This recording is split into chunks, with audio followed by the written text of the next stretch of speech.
السلام عليكم ورحمة الله وبركاته. النهاردة أنا بصور وفي إيدي تليفون، بس فاتح عليه كيب نوتس كده عشان خاطر إيه أفكر نفسي بالكلام يعني، أو ترتيب الكلام اللي أنا عايز أقوله. المرة دي الحمد لله في تطور ملحوظ، ألا وهو إن أنا خلال الأسبوع عندي نوتة بكتب فيها أي فكرة فيديو بتجيلي، وعشان برضو ما سوحش نفسي ما بين الأفكار، فقلت ان فكره الاسبوع بتاع النهارده او فكره فيديو النهارده يعني هتكون ايه اول فكره في الليسته يعني، من غير بقى ما اقعد اشوف ايه اهم واحده او ايه اكتر واحده بتفت وهكذا. فزي ما انت شفت في عنوان الفيديو، هي عن الحاجات اللي انا ندمان ان انا عملتها في حياتي. قبل بس ما قبل ما نتكلم ونخش في الموضوع نفسه، انا مبسوط اللهم لك الحمد ان انا بعمل الفيديو النهارده لتاني سبت. ودي حاجه يمكن يعني امبارح قريت ايميل لجيمس كلير. جيمس كلير بتاع كتاب ذا اتوميك هابتس، بيتكلم ان انت بس محتاج 5 دقايق في اي حاجه عشان ترجع نفسك تاني للحاجه دي وتكسر الحاجز اللي بينك وبينها. يعني مثلا في حد انت ما كلمتوش بقالك سنه او سنتين او whatever، مكالمه مدتها 5 دقايق او محادثه تجمعكم مدتها 5 دقايق كفيله ترجع العلاقه تاني لمكانها. ما بتتمرنش بقالك سنتين ثلاثة، 5 دقايق بس في الجيم وإنك تاخد أول سيت ده كفيل يرجع تاني دماغك لنفس الموضوع تاني.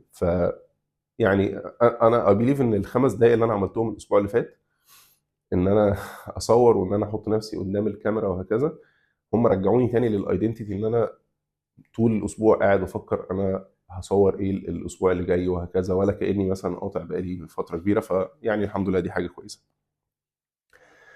آه قبل ما نتكلم في الموضوع خلينا بس يعني نأصل للموضوع ده بشكل بسيط. في نقطة معينة محتاجين نوضحها. آه بس استنوا ايه، خلوني عشان خاطر انا خايف الشاشة دي تقفل. بس طيب، في حاجة محتاجين نوضحها، ألا وهي إن مش معنى إن أنا ندمان على حاجة إن الحاجة دي مثلا أنا ما استفدتش منها أو ما اتعلمتش منها درس أو whatever. كون وجود الحاجه دي في حياتي خير او لا، فانا يعني انا مقتنع بشيء، ويمكن انا قلته المره اللي فاتت، ان ما اصابك لم يكن ليخطئك وما اخطاك لم يكن ليصيبك. فهي طالما حصلت فهي بقدر الله سبحانه وتعالى. ممكن ما تكونش بمعنى ايه مثلا انها لو حاجه وحشه انا عملتها تكون جايه من عند ربنا، لا يعني ما اصابك من حسنه فمن الله وما اصابك من سيئه فمن نفسك. فالإنسان ساعات كتيرة هو اللي بيسبب مشاكل لنفسه، وهو اللي بيوقع نفسه في أخطاء. فما يرجعش بقى ايه يرميها على قدر ربنا، لا يعني انت ربنا اداك الاختيار وانت اخترت انك تعمل الحاجه الغلط. وعشان كده حتى مثلا يعني من شروط التوبه ان انت تندم على الحاجه اللي انت عملتها. فلو كان الندم في حد ذاته شيء مذموم او شيء وحش، ما كانش يبقى من شروط انك ترجع لربنا يعني. بس انا برضو مش حابب ان انا اصيغ الموضوع النهارده في سياق ندم او سياق اسى وحزن وهكذا. بس يعني اللي هو ايه الدرس اللي انا استفدته من حاجه زي كده. ولو انت بتتفرج قبل ما تعمل الحاجه دي، يعني اتمنى ان شاء الله ان هو يكون ايه في من الدروس المستفاده ليك ان انت ما تعملش الحاجه دي بالفعل يعني. طيب، اول حاجه انا ندمان عليها ان انا في يوم من الايام، في فتره من فترات حياتي، كنت مقصر في الصلاة. ويمكن يعني سبحان الله أنا أنا مش برتب النقط بحسب برضو البريوريتي. أنا كنت برتب حسب أول حاجة بتيجي في دماغي أكتبها. بس أنا في وقت من الأوقات كنت متخيل إن أنا عشان بشتغل ومشغول جامد وفي إيدي حاجات بعملها وهكذا، ف فما كنتش بصلي لدرجة إن أنا حتى ما كنتش بفتكر إن في صلاة، أو إن أنا يعني الموضوع ليترلي مش في دماغي خالص يعني، خالص خالص. وده بصراحة يعني أنا ندمان على ده ندم شديد يعني، ندم كبير جدا لسبب. لأن الصلاة كده كده هي دين في رقبتك، يعني أنت كشخص شايل الصلاة دي في رقبتك دين. وسواء يعني الدين ده ربنا اسقطه عنك يعني الصلاه زي ما انتم عارفين ان هو ايه، اهل العلم فيها على رايين. لو تارك الصلاه اما ان انت تكون كافر، يعني انت ما فيش خالص، انت برانا تماما، او ان انت ايه، فاسق. فاسق يعني برضو بتعريف حديث، يعني انت ايه، مسلم بس مسلم عاصي يعني.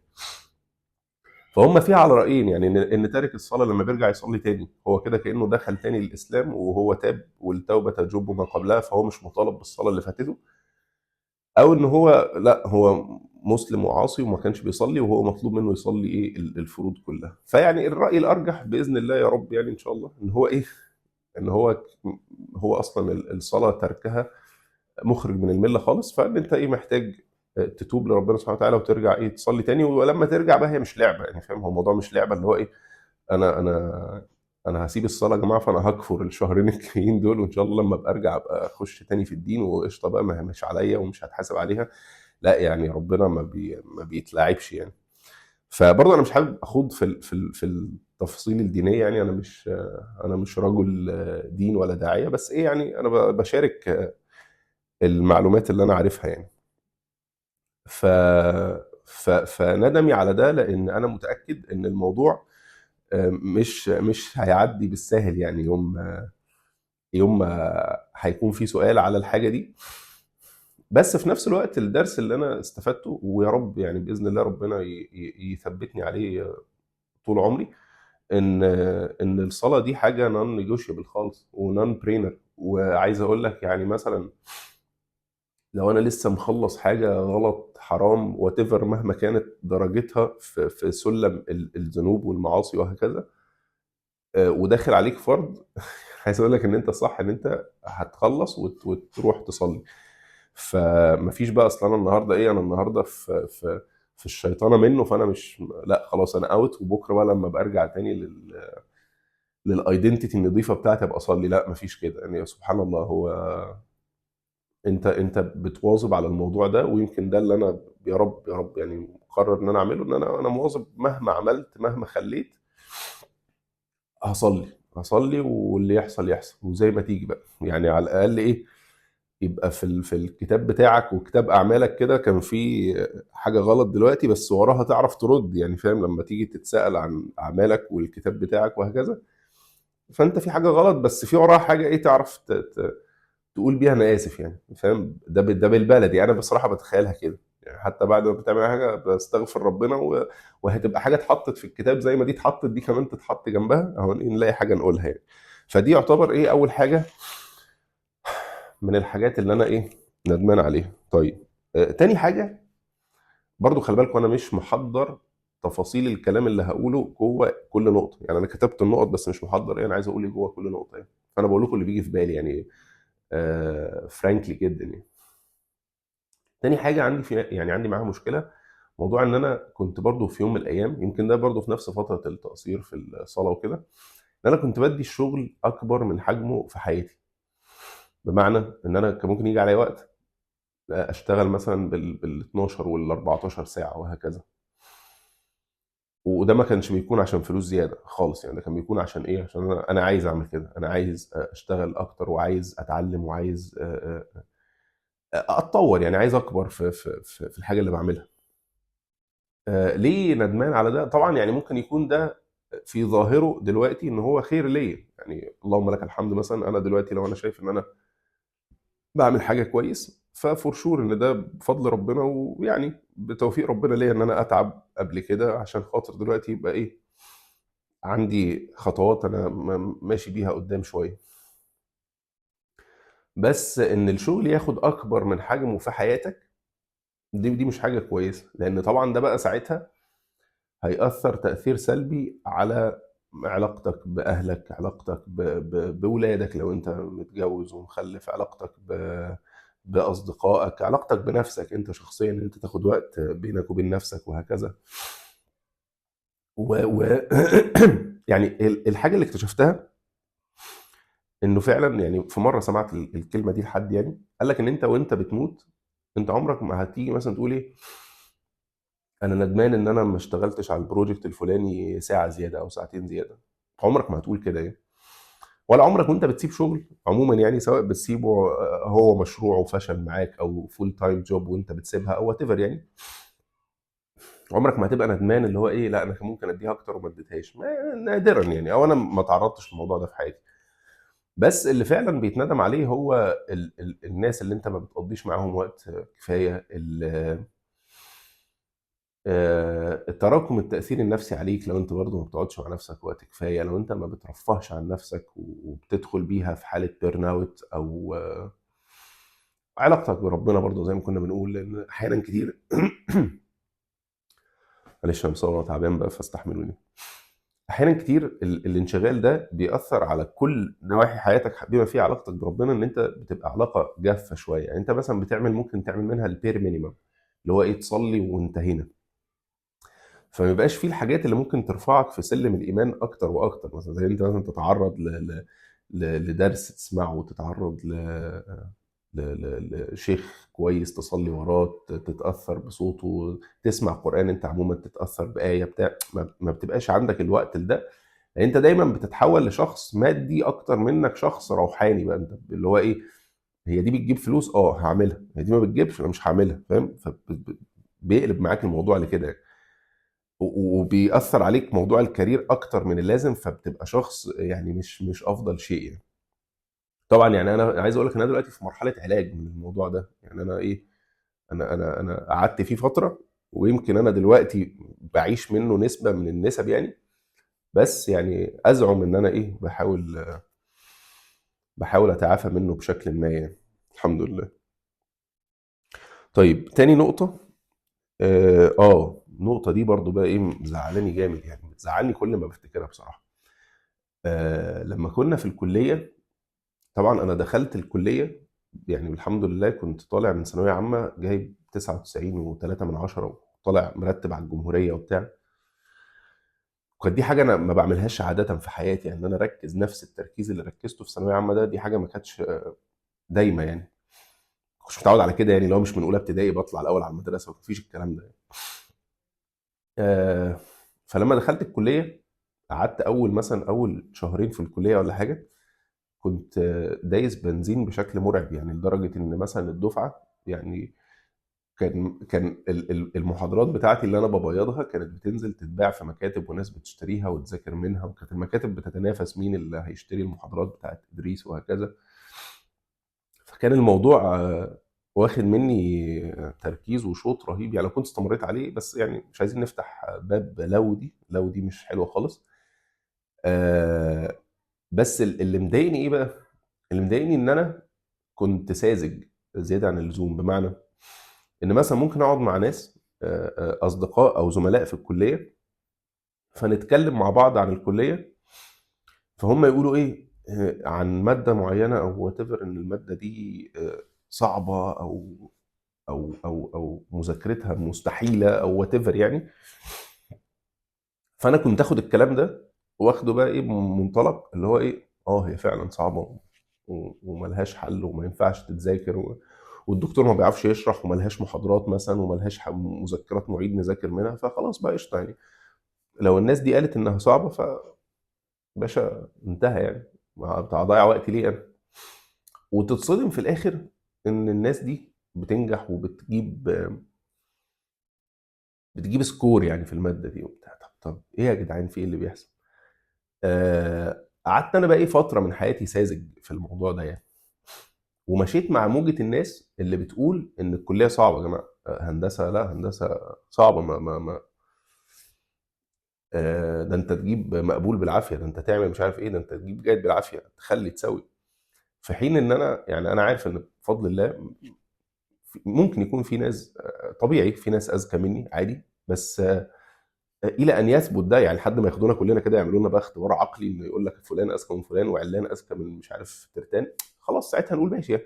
لكن ما ينفعش احكم بشكل شفهي كده ان كل دول اذكى مني فهم ينجحوا، وانا اجيب مقبول بالعافيه او اجيب جيد بالعافيه. انا يعني الحمد لله في الاخر اتخرجت بجيد من الكليه.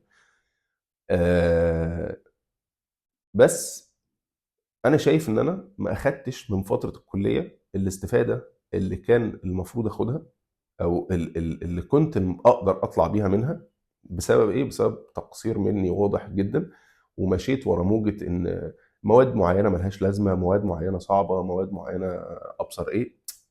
كل ده بصراحة كلام فاضي. الدرس اللي عايز اوصله من ده، ان لو انت النهاردة في كلية، ارجوك ارجوك ارجوك يعني استغل مرحلة الكلية دي، ال4 سنين، ال5 سنين، وات ايفر، ان انت تحصل اكبر قدر من العلم.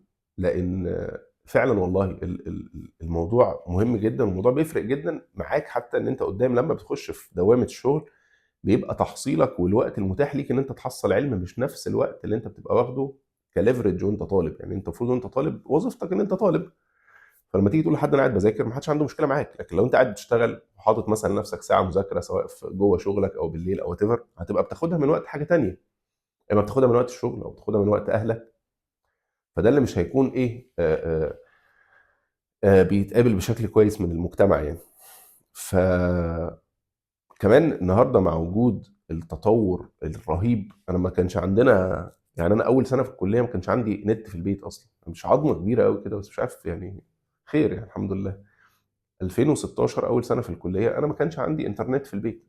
2017 دخلت انترنت في البيت. بقول لك ليه كده؟ لان مش فكره بقى شات جي بي تي وبتاع، يعني انا مش متخيل مثلا لو في اي كونسبت في الدنيا دلوقتي انا مش فاهمه، ما اروح اخش كونفرزيشن مع شات جي بي تي وافهمه.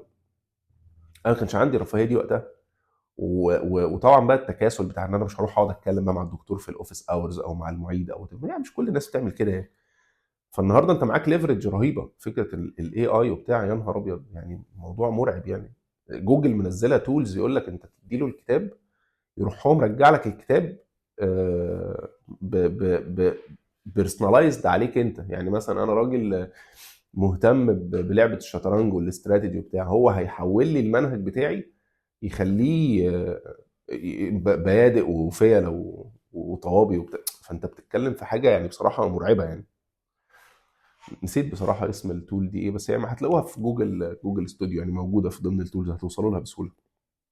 ف فدي برضو ايه من الحاجات اللي انا ندمان عليها يعني. وبقيت دلوقتي يعني لما بتحط في حاجه بحاول دايما اسيب الناس اللي بتتكلم عن الحاجه بشكل سلبي، ما بلتفتش ليهم اصلا. يعني حتى ما بحبش اخش اخوض في الكونفرزيشنز معاهم. آه، طبعا يعني احنا مش في يوتوبيا، ها، عشان بس ايه يعني لو حد عارف ان انا احيانا ممكن اخوض، فانا بني ادم برضه في الاول وفي الاخر. بس انا بقول لك اللي بيبقى جوه دماغي ايه لما ابقى في اي حاجه وحد بيكلمني على شيء بشكل سلبي. انا بسمع منه وممكن انتراكت معاه عادي، بس انا من جوايا لا. يعني انا من جوايا راسم لنفسي طريق معين كده، وبفكر بطريقه معينه، وبنسى الكلام ده كله بعد ما بخلص، واللي هو انا هحاول اعمل فيها اقصى جهدي مره واثنين وثلاثه وعشرة الى ان يثبت انها مش بتاعتي بقى. خلاص انتهى ساعتها امريدي ان انا اسيبها يعني. طيب دي تقريبا الحاجه الرابعه يعني، ودي حاجه ايه بيرسونال شويه، فانا مش حابب عموما في الفيديوهات ان انا اروح في حته بيرسونال او اتكلم عن حاجات ايه في حياتي ليها علاقه بحاجات بيرسونال. بس من الحاجات اللي انا ندمان عليها هي معرفه البنات او العلاقات العاطفيه من بدري. آه، انا مش براد بيت يعني فاهم، بس اللي هو ايه الواحد كان من بدري، يمكن من 2013 من 2012 حاجه زي كده يعني. وللاسف الشديد راح في السكه دي يعني بشكل ما او باخر. برضو مش حابب اخوض في تفاصيل يعني. بس كلنا فاهمين يعني كونسبت ايه، كونسبت العلاقه ما بين راجل وست بقى، واللفلفه وبتاع. ده مش راجل وست يعني، نقول ولد وبنت يعني، بلاش نقول إيه راجل وست، بلاش نكبر المواضيع يعني. آه طيب ماشي، بطارية 20%.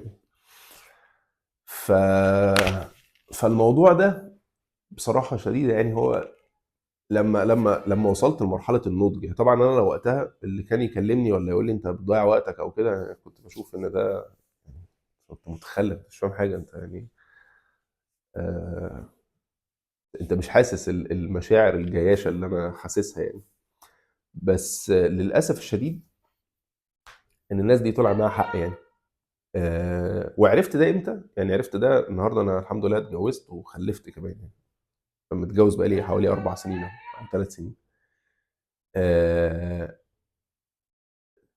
معاني الحب المختلفة أو مشاعر الحب اللي أنت بتحس بيها في مراحل مختلفة من العلاقة هي مختلفة جدًا بمعنى الكلمة يعني. وللأسف إن الشعور الوحيد اللي بيكمّل معاك أو اللي أنت بقى بتكمّل وتعيشه لأطول فترة ممكنة، هو شعور بقى إن أنت إيه مثلًا بتحب الست اللي أنت متجوزها، خلاص بقى اللي هو إيه وجعلنا بينكم مودة ورحمة. كل بقى الحب اللي هو ما قبل الجواز، يعني أنا دايمًا كنت أقول إيه، إن مثلًا مراتك مثلًا وأنت لسه بتتعرّف عليها، أنت بتبقى بتحبها بشكل، ولو خطبتها بتحبها بشكل تاني، ولو عقدتوا مثلًا قران بيبقى فيه حب بشكل تالت، وأول الجواز حب بشكل رابع، وبعد الحمل شكل خامس، وبعد الخلفة سادس، وبعد 5 سنين سابع، و10 سنين تامن، وهكذا. فأنواع حب مختلفة خالص، و وأنواع مشاعر مختلفة، وتقلبات هرمونية فيك وفيها، وحاجات غريبة كده يعني بتحصل. الهدف منها إيه أو اللي عايز أقوله منها إيه، إن كل ما قبل الجواز هو يعني إيه، هو لا يُصنَّف إن هو حُب بمعناه بتاع اللي ربنا اتكلّم عنه اللي هو المَوَدّة والرحمة أو اللي أنت بتعيشه لفترة طويلة. يعني بمعنى خلّيني أقول لك أوضّح لك ده بشكل أكتر. لو مثلًا النهارده أنت بتعمل حاجة فبتحس معاها إحساس معيّن، فأنت بتبقى متخيّل إن أنا عايز أتجوّز مثلًا الشخص ده عشان الإحساس ده أكمّل بيه بقية حياتي أو أكمّل أعيشه بقية حياتي. في الواقع إن ده ما بيحصلش. يعني حتى أنا مش مقتنع مثلًا الناس اللي هي تقعد تقول لك إيه، متجوزين بقى لهم 50 سنة وبيحبها نفس الحب اللي كان بيحبه لها وهُم لسه شايفين بعض وبتاع. ده مش منطقي لسبب واحد بس، لإن هو ممكن يكون على فكرة بعد 50 سنة دي بيحبها أكتر. أنا مش باقول إن هو إيه الحب بيقل، لأ، أنا باتكلم على إن هو أول ما عرفها هو أصلًا ما يعرفهاش، أو هو خاطبها هو ما يعرفهاش. يعني هو لسه ما يعرفش منها مثلًا طباعها بشكل كامل، بتتنرفز إزاي، بتزعق إزاي، بتعمل إيه، بتسوي إيه. هو لسه ما يعرفش عنها ما يكفي إن هو يخلّيه أصلًا يتقال كده أو يقول كده.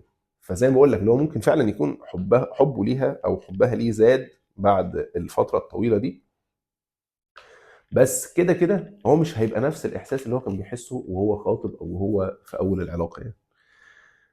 خصوصًا بقى إيه لو الموضوع مثلًا لو أنتم شباب صغير، يعني مثلًا لو إحنا بنتكلم إن شباب مثلًا في ثانوي، فأنت اللي هو أنت مثلًا بتحب واحدة عشان أنت بتقول إن شاء الله كمان 5 سنين لمّا تقدّم لها خير بقى بإذن الله، اللي هو في 5 سنين عشان تتقدّم لها، وفي 5 سنين تانيين ممكن عشان تجهّز نفسك وتتجوّز. يعني فأنت فاهم أنت فاتح على نفسك باب رهيب يعني. مشكلتي إيه بقى في الموضوع ده؟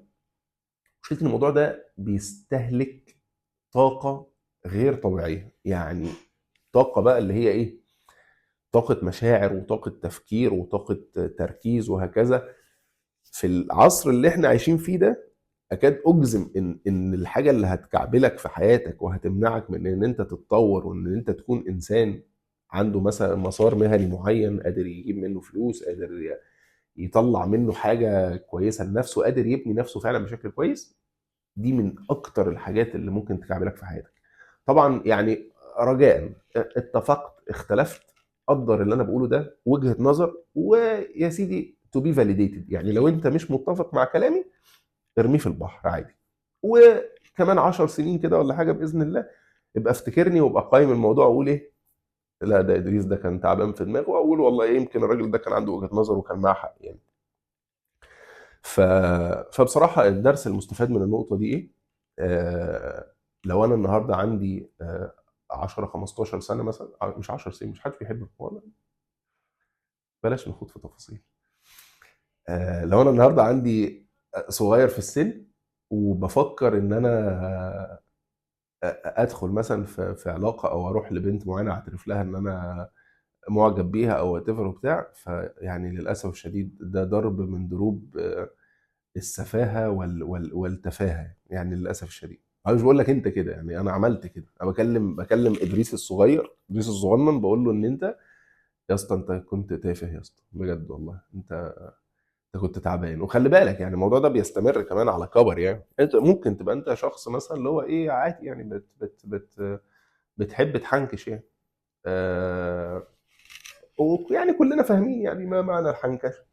ف فبرضه يعني انا حابب اقول لاي حد بيعمل كده حتى لو كان انا ان ده ضرب من ضروب التفاهه يعني. وربنا يهدينا جميعا والله، ويهدي شباب المسلمين كلهم يعني، بما فيهم انا اكتر حد محتاج ده. بس خير يعني. خلونا بقى ايه ننط النقطه دي، النقطه اللي كلها حاجات سنسيتيف دي، عشان ايه الدنيا مش لطيفه خالص. طيب النقطه الثانيه الا وهي ايه؟ آه، عدم وضوح الكاركتر، او عدم وضوح الايدنتيتي بشكل كامل. يعني ايه الكلام ده؟ من الحاجات اللي انا ندمان عليها ان انا مثلا في فتره ثانوي كنت شخصيه متلونه جدا. يعني ايه متلونه؟ يعني مثلا كان ممكن تلاقيني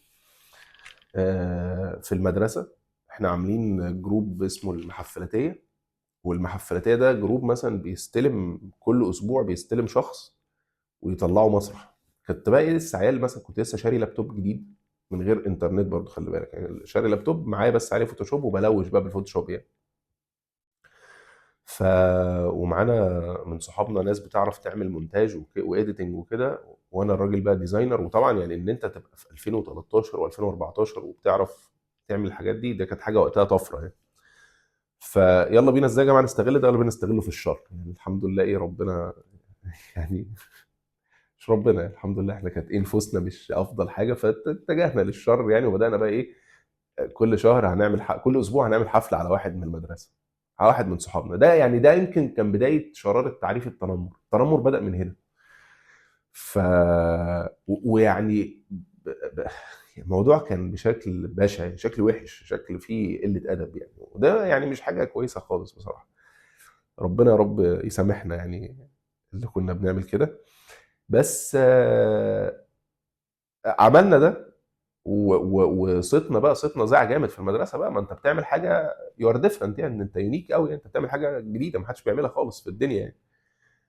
آه، فللاسف كان ده احد جوانب شخصيتي، وان انا مثلا ممكن اكون في المدرسه مع الشله اللي هي ايه، الشله الان قوي دي، الناس الرايقه وهكذا. وفي نفس الوقت ان انا في حياتي بقى ممكن اكون مثلا بخلص مدرسه وبنزل احفظ قران مثلا، انزل احفظ قران واصلي في الجامع. وممكن اكون كنت يعني كنت مؤذن وقتها وبحفظ قران وهكذا. ف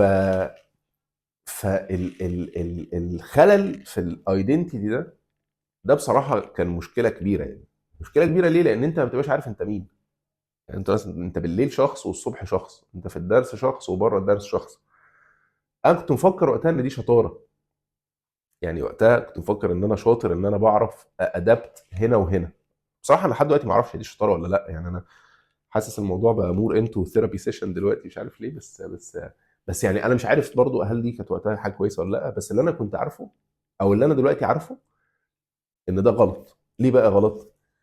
لان انت تكون بتتلون مع ناس مختلفه بطباع مختلفه، ده بيمنع عنك فرص كتيره. وهفهمك ده معناه ايه دلوقتي. مثلا يعني تعال نتخيل حاجه. لو انا مثلا في المدرسه قليل ادب، او في الدرس قليل ادب، ده هيمنع عني شخص محترم كان ممكن اتعرف عليه واكون صاحبه، ونكون انا وهو صحاب ونبني علاقه طويله الامد. ان مثلا نبقى انا وهو صحاب مثلا لمده 10 20 30 سنه، نتجوز بقى يعني كل واحد فينا يتجوز ويروح يشوف حياته وبتاع، ويبقى احنا برضو لسه علاقتنا ببعض كويسه. ده قفل عليا باب زي ده. ليه؟ لان انا كنت مع ناس مختلفه. وكذلك العكس يعني. لا العكس كويس يعني، بس اللي هو ايه، اعتقد ان انت البوينت وصلت لك يعني. ان انت ما يكونش ليك ايدنتيتي واضحه، ده بيضيع عليك فرص اكتر ما هو بيجيب لك فرص يعني. في بنات مثلا تتخيل اللي هو ايه، انا مثلا النهارده لو التزمت بحجابي والتزمت بالزي الشرعي بتاعي وهكذا، انا مش هيجي لي عريس، او مش هتجوز او وات ايفر يعني. فتبتدي تتجه وتاخد منحنى اخر في حياتها يعني. طبعا يعني مش كل الناس بتعمل كده، بس اللي هو ايه، انا بضرب مثال عابر يعني جه في دماغي. الفكره فين؟ ان مثلا عدم وضوح شخصيتك. انت مثلا انت شخصيه محترمه، بتفكري بتفكير معين بطريقه معينه وهكذا. عدم وضوح ده في اطارك الخارجي او في شكلك الخارجي منع عنك فرص الناس اللي بتدور على ده ومش عارفه تشوفه فيك. ف... فهو ده الكونسبت بالظبط يعني. ان انت ما يكونش ليك شخصيه واضحه، ايدنتيتي واضحه، اللي هو صايع انت صايع وبلطجي، خلاص كلنا عارفين كده، والناس المحترمه بتتجنبك، والناس اللذيذه الرايقه بتحبك، والدنيا ماشيه وبتاع، ومحدش عنده مشكله معاك، او انت محترم فانت محترم والله. فانا بقى لحد دلوقتي انا مش عارف، يعني مش عارف هل ده صح ولا غلط، اللي هو اللي انا كنت عليه ده في يوم من الايام. بس اللي انا عارفه ان هو بالتاكيد هو ضيع عليا فرص كتير. وانا يعني الحمد لله اي حاجه راحت عليا انا متاكد ان انا مش بتاعتي، مش بقول كده ان انا متضايق يعني. بس المقصد ايه، ان لا يعني انا لو اخترت النهارده،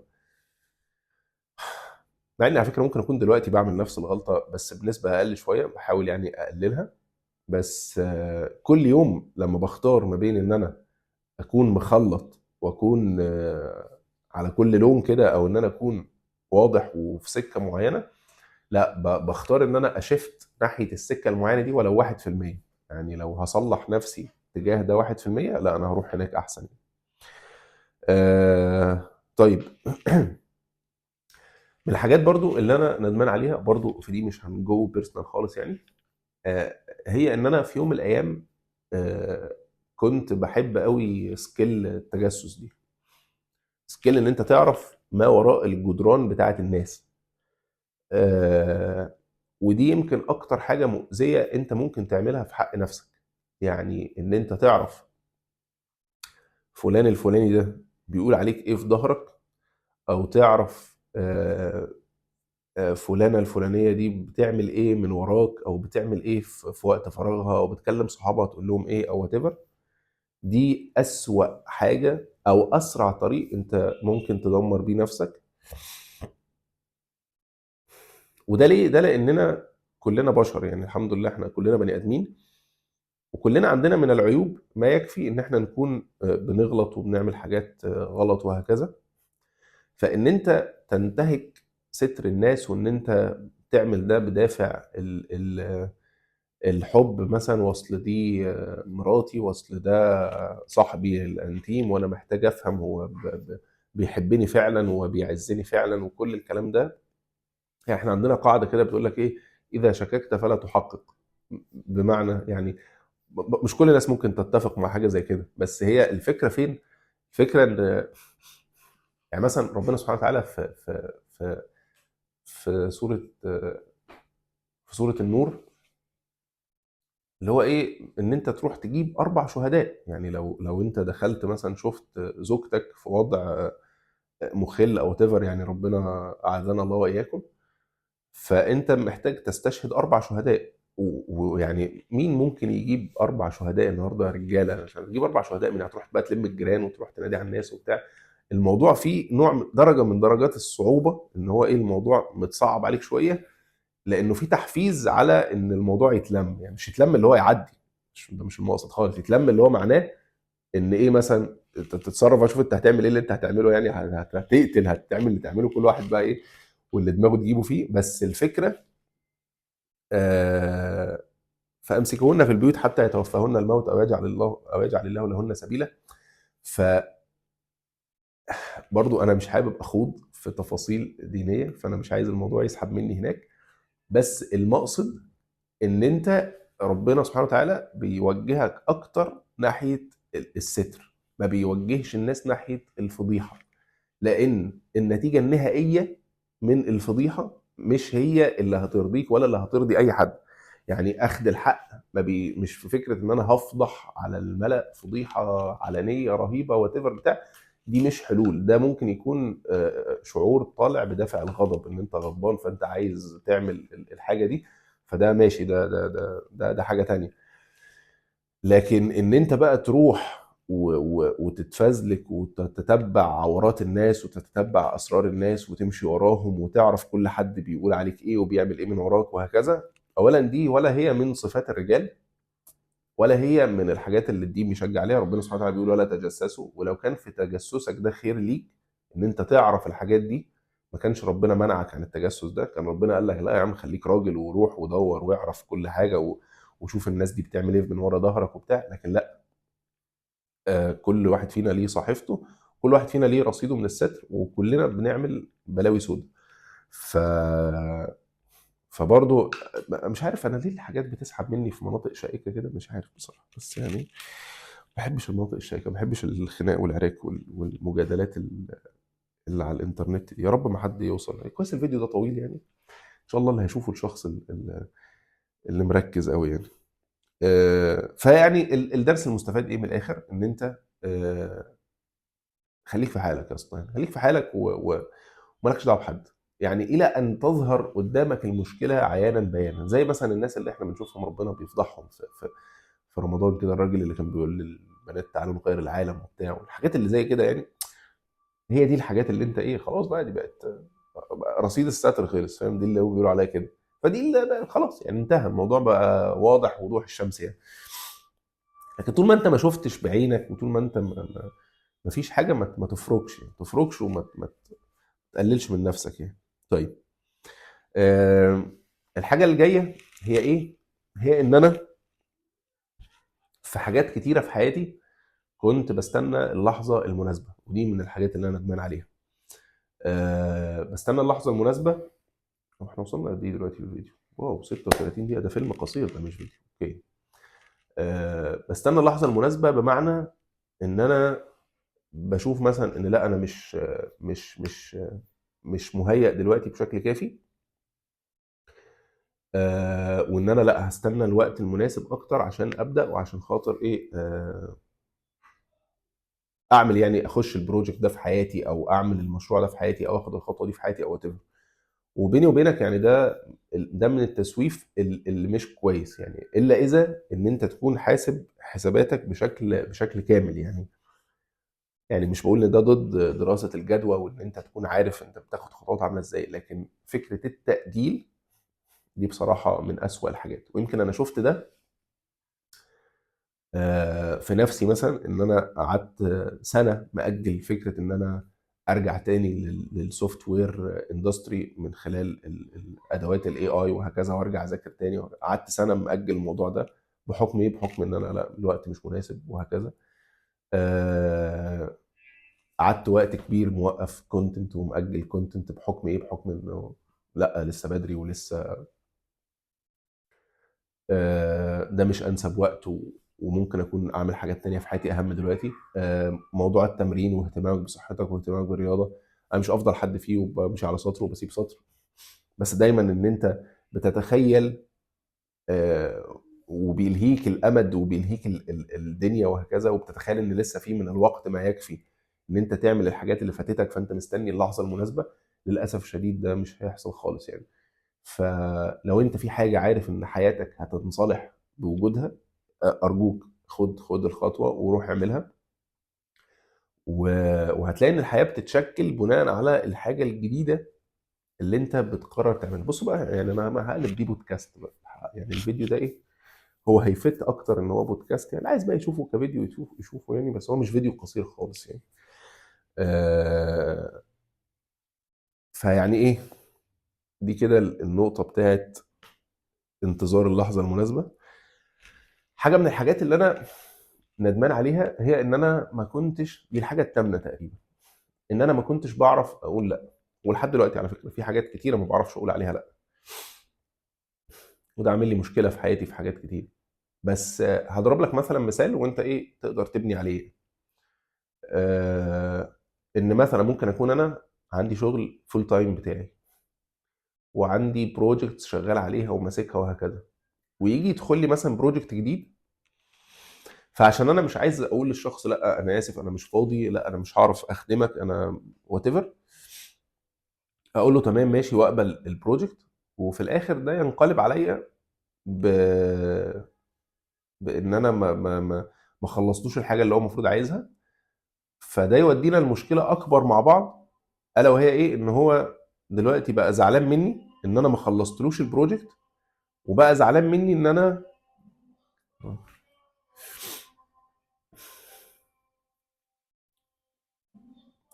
بقى زعلان ان انا ما خلصتلوش البروجكت، وبقى زعلان ان انا اصلا ضيعت وقته من البدايه ووافقت وخدت البروجكت. ف فدي من الحاجات اللي انا بدات اتعلمها دلوقتي، وبدات اللي هو ايه، من بدري في كل حاجه في اولها احسب حساباتي بشكل مظبوط، ولو المفروض ان انا اقول لا على الحاجه دي عشان الحاجه دي is not fitting بالنسبه لي في الوقت الحالي، هعمل ده وهقول لا، وبكل وضوح، مفيش مشكله يعني. آه، اخر حاجه خالص، ودي النقطه التاسعه يعني، ودي انا سمعتها في فيديو بودكاست للجوكر، الجوكر اللي هو بيغني. طبعا انا يعني وانا زمان كنت مستمع شره للجوكر يعني، فانا بقى يعني بحب الابروتش بتاعه يعني. ده لا يتنافى مع ان الاغاني حرام يعني، فاهم اللي هو ايه، الاغاني حرام وربنا يهدينا ويهديه وكل حاجه جميله يعني، وهو نفسه بيطلع في اغاني قال اغاني حرام يعني، فقشطه. بس يعني الجوكر كان طالع في بودكاست مع جي توكس بيتكلم عن رحله الادمان بتاعته يعني. هم حلقتين بصراحه يعني، انصح اي حد انه يتفرج عليهم، مفيدين بشكل مرعب يعني. فقال جمله، بصراحه الجمله دي علقت معايا جدا يعني. الجمله دي بتقول لك ايه؟ بتقول لك once an addict always an addict. يعني لو انت ادمنت شيء معين في فتره معينه من حياتك، انت كده هتعيش طول عمرك مدمن. بمعنى يعني ايه هتعيش طول عمرك مدمن؟ يعني انت لما هتيجي تتعافى من الحاجه دي، ده مش هيكنسل فكره ان انت كنت في يوم من الايام مدمن للحاجه دي. بمعنى بالتفصيل اكتر يعني، حد مثلا مدمن مخدرات وربنا اكرمه اللهم لك الحمد وتعافى وبقى ايه، بقى زي الفل، هو بيظل بيسمي نفسه ان هو مدمن متعافي. ليه؟ لان هو ما ينفعش يقول لا انا مش هيعرف ينسلخ من فكره ان جواه حته في نفسه هي عارفه طعم الحاجه دي، وحته وحشه جواه عايزه تروح لها. هو الحته الوحشه اللي جواه دي هو قاتلها وهو دايس عليها وخانقها وبيحاول يعمل حاجات كويسه ويتصرف دايما تصرفات عكس ده عشان يهدي الصوت ده ويبعد عنه تماما. كذلك بقى الادمان في كل حاجه تانية يعني. فانت وانس ان انت كنت مدمن على شيء معين، فانت هتعيش طول عمرك الشيء ده عندك مشكله معاه. ويمكن ده يعني يعني تطبيق للحديث لا تفتحه انك ان تفتحه تلج. فكره ان انت ما تفتحش باب على نفسك، عشان انت الباب اللي هتفتحه على نفسك ده لو فتحته هتلجه. اللي هو ايه؟ اولا هتعرف طعمه.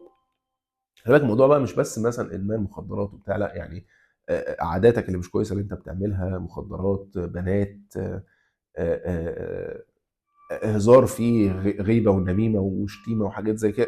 كل الحاجات دي من البيبان اللي انت لو فتحتها وبقيت مدمن عليها وبقيت بتمارسها كل يوم في حياتك، خروجك منها هيكون صعب. وده بيخليك يعني إيه الدرس اللي انت ممكن تاخده من حاجه زي كده؟ من او ايه اللي انا خدته من وانس ان ادكت تو لوز ان ادكت دي؟ ان في حاجات كتير قوي الناس تقعد تقول لك ايه، لا ما انا لازم اجرب كل حاجه ولازم ادوق كل حاجه واعرف طعم الحاجه دي وهكذا. بس انا بصراحه شايف، ويمكن ده للاسف بعد ما جربت حاجات كتير ما كانش ينفع اجربها يعني، شايف ان فعلا الموضوع ده ازمه كبيره يعني. وان انا في حاجات كتير جدا ببذل مجهود اقاومها، آه، كان هيبقى المجهود اقل بكتير جدا لو ما كنتش جربتها، او لو ما كنتش فتحت على نفسي الباب بتاعها ده. ف فارجوك فعلا لا تفتحه، لانك ان تفتحه تلجه فعلا. لو نطيت في البحر ده هتغرق فيه. ايا كان كل واحد فينا له بحره اللي هو عارف ان هو بيغرق فيه. مش حابب اخوض في تفاصيل اكتر في الحته دي، حابب ان انت تفكر في الموضوع بقى بشكل عقلاني اكتر وتسقطه كده على نفسك وتعرف الدنيا بتقول ايه. بص يعني الحمد لله انا كده خلصت فيديو النهارده. انا مبسوط ان انا بعمل الكونتنت ومش حاطط في دماغي الكاركتر اللي انا بوصل له الكونتنت هو الكاركتر اللي عايز حاجه سريعه، او الكاركتر اللي مستعجل او وات ايفر يعني. انا بسمع بودكاست ناس مثلا بتوصل لاربع ساعات وخمس ساعات وحاجات ارقام غريبه يعني. بس فعلا بيبقى فيها فاليو رهيب. انا شايف ان انا عمري ما كنت اعرف اوصل الفاليو دي غير لو كنت قعدت اتكلم براحتي. اتمنى من الله يعني ان يكون فعلا في قيمه وصلت للناس اللي هتتفرج على الفيديو. آه، انا متاكد ان النوع ده من الكونتنت هيبني لي اودينس مختلف تماما عن الاودينس اللي جالي من الشورتس ومن الكونتنت بتاع الشورتس. حتى الكونتنت ده لما يتقطع ويتعمل منه شورتس، هحرص دايما ان الناس تكونفرت وتتحول في الفانل على اليوتيوب شانل، وانها تتفرج على الحاجه الطويله، لان انا متاكد ان ده هو ايه اللي فيه كونتينيوتي اكبر. انا بشكرك لو انت قعدت لحد هنا، وان شاء الله نتقابل في فيديو جديد السبت الجاي، والسلام عليكم. خلينا بقى نقفل الفيديو.